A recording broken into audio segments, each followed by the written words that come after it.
अगर आप अपना नेता पैदा कर लेंगे तो याद रखो जुनैद और नसीर जैसी हत्याएं खत्म हो जाएगी और हर कोई आपसे डरेगा। वरना आज राजस्थान हो या देश हो, बीजेपी और कांग्रेस ये समझती है कि मुसलमान और दलित और कमजोर ये लावारिस है, ये हमको छोड़कर कहां जाएंगे। अरे मैं आप तमाम से कह रहा हूं कि हम लावारिस नहीं है, हम किसी के मोहताज नहीं है।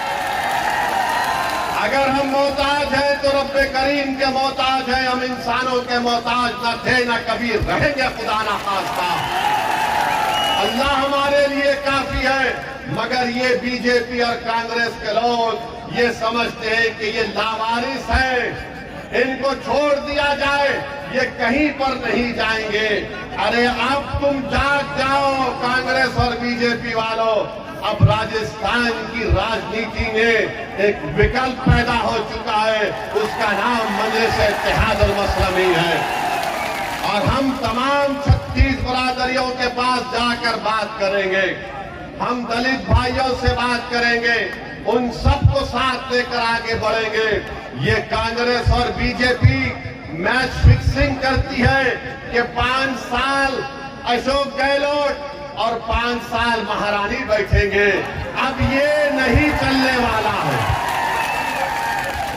ये नहीं चलने वाला है। अभी आप जो घर में बैठकर बोलते हैं कि 5 साल मैं बैठता हूं, 5 साल तुम बैठ जाओ, अब कोई नहीं बैठेगा। अब तुम्हारी कुर्सी पर हमारी नजर है, अब हमारी कुर्सी पर हम बैठेंगे, तुमको नहीं बैठने देंगे हमारी कुर्सी पर।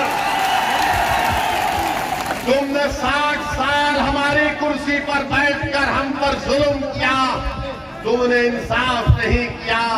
अब तुम्हारी कुर्सी पर हमारी नजर है और हम अपनी कुर्सी को हासिल करेंगे इंशाअल्लाह ताला। हम अपनी आवाज को राजस्थान की विधानसभा में भी जाएंगे। अगर हमारा ये भाई मेघावाल जीत जाता तो राजस्थान के असेंबली में एक तूफान मच जाता। मगर क्यों जीतने नहीं दिया? क्योंकि जानते हैं कि ये गुलामी नहीं करेगा, ये सच्चाई को बयान करेगा, इसलिए रोकते हैं। और हमारे खिलाफ, ओवैसी के खिलाफ, मजलिस के खिलाफ क्यों है? क्योंकि जानते हैं कि ये सरफिरा है, किसी के बाप को सुनने वाला नहीं है। ये वो जानते हैं कि मैं ताकत के आगे झुकने वाला नहीं हूं, मैं दौलत के आगे बिकने वाला नहीं हूं, मैं अपने जमीर को, अपने ईमान को बेचने के लिए तैयार न था, न कभी रहूंगा इंशाअल्लाह ताला। मेरे मुकद्दर में अगर सियासी कामयाबी अल्लाह लिखेगा तो जरूर मुझे मिलेगी, अगर नहीं लिखेगा तब भी मैं अपने ईमान का सौदा करने को तैयार नहीं हूं। आप मेरा साथ दे या ना दे, मगर मैं तुमको चाहने वाला हूं, मैं तुम्हारा दीवाना हूं, मैं तुम पर मर मिटने वाला हूं। मैं यहां पर इसलिए नहीं आया हूं कि तुम मुझे कामयाब कर दो या मेरी पार्टी को कामयाब कर दो। मैं तुमको इस बात का यकीन दिलाने आया हूं कि तुम अगर मेरी तरफ एक नजर भी नहीं देखोगे, मगर मैं तुम्हारे लिए लड़ता रहूंगा और तुम्हारे लिए मर जाऊंगा, मिट जाऊंगा। मेरे अजीज दोस्तों और बुजुर्गों, मेरे इस अल्फाज को याद रखो, मेरे इस अल्फाज को याद रखो। मैं जज्बात में लाने के लिए नहीं कह रहा हूं, मैं ये तय कर चुका हूं कि अल्लाह ने मुझे जब यहां तक लेकर आया है तो मेरा काम यह है कि मैं मजलूमों की आवाज बनूं, उनकी तकालीफ को उठाऊं, आपके दिलों से डर को निकालो, डर को निकालो अपने दिलों से। मेरे मुसलमान भाइयों, मेरे दलित भाइयों और बहनों, अपने दिलों से डर को निकालो। तुम क्यों डरते अशोक गहलोत से? तुम क्यों डरते नरेंद्र मोदी से? डर को निकालो। एक बार तुम डर और खौफ को निकालकर बाजू फेंक दो, देखो तुम्हारे सामने कामयाबियां तुम्हारे कदम को चूमेगी।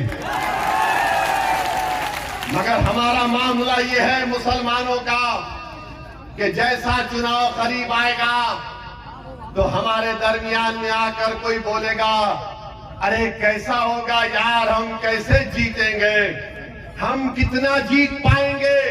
अरे क्या तुम भूल गए बदर के मैदान को? क्या तुम भूल गए बदर के मैदान को? अगर तादाद कामयाब करती तो फिर बदर में कामयाबी नहीं मिलती। कामयाबी मिलेगी कब मिलेगी? जब अपने दिलों से डर को निकालोगे और रब्बे करीम पर पूरा तवक्कल करोगे तो कामयाबी तुम्हारे पास दौड़ कर आएगी। अगर तुम समझोगे कि नहीं मेरे पास ये नहीं है वो नहीं है, याद रखो मेरी इस बात को, अक्लमंद को मंजिल नहीं मिलती, दीवाने को मंजिल मिल जाती है। तो दीवानगी पैदा करो। अकल से पूछेगी तो अकल बोलेगी किससे मुकाबला करेगा? मोदी से, गहलोत से। जब दिल से पूछोगे तो दिल बोलेगा प्यारे, जब प्यार किया तो डरना क्या, कौन सा आग में। मैं तुमसे ये नहीं कह रहा हूं कि राजस्थान के सहरा में तुम बारिश बरसा दो। मैं तुमसे ये बात नहीं कह रहा हूं कि राजस्थान के सहरा में तुम गुलाब को उगा दो। मैं तुमसे ये नहीं कह रहा हूं कि कल सूरज को निकलने मत दो। मैं तुमको सिर्फ यही पैगाम देने आया हूं कि खुदा के लिए अपने दिलों से इन लोगों का डर निकालो, डर निकालो, डर निकालो। तुम जब डर निकाल दोगे तो नतीजे की फिक्र करना छोड़ो, अल्लाह का काम है। आज तुम कोशिश करो, कल हमको कामयाबी इंशाअल्लाह ताला हमको मिलेगी।